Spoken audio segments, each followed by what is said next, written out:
الحمد لله رب العالمين أشهد أن لا إله إلا الله وحده لا شريك له وأشهد أن سيدنا ومولانا محمدا عبده ورسوله أما بعد وعن مرداس الأسلمي رضي الله تعالى عنه قال النبي صلى الله عليه وسلم يذهب الصالحون الأولون فالأول وتبقى حثالة كحثالة الشعير أو التمر لا يباليهم الله باله رواہ البخاری۔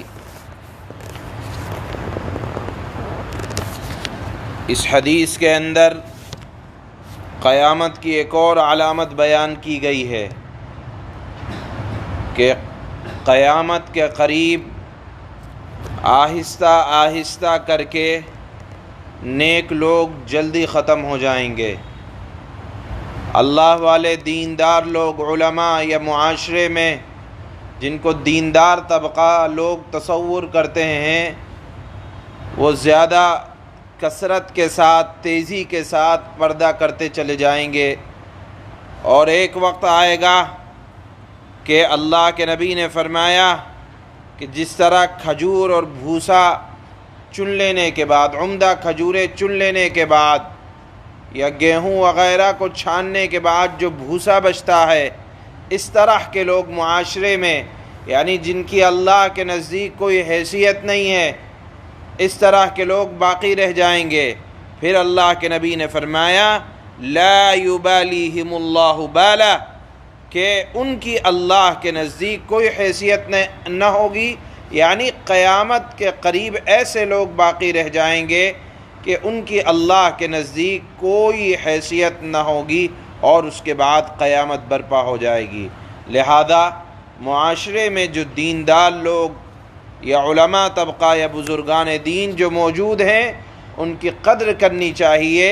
کہ دنیا کا وجود ان بزرگوں کی وجہ سے ابھی تک قائم ہے۔ یہ قیامت کی ایک بہت بڑی علامت آج کی حدیث میں بیان کی جا رہی ہے۔ حضرت مرداس اسلمی رضی اللہ تعالی عنہ سے مروی ہے کہ نبی کریم صلی اللہ تعالی علیہ وسلم نے ارشاد فرمایا، نیک لوگ ایک ایک کر کے اٹھ جائیں گے اور جو یا کھجور کے بھوسے کی مانند ردی قسم کے لوگ باقی رہ جائیں گے، جن کی اللہ کے ہاں کوئی قدر و قیمت نہ ہوگی۔ امام بخاری نے اس حدیث کو روایت کیا ہے۔ سبحان اللہ و بحمدہ، سبحانک اللہ۔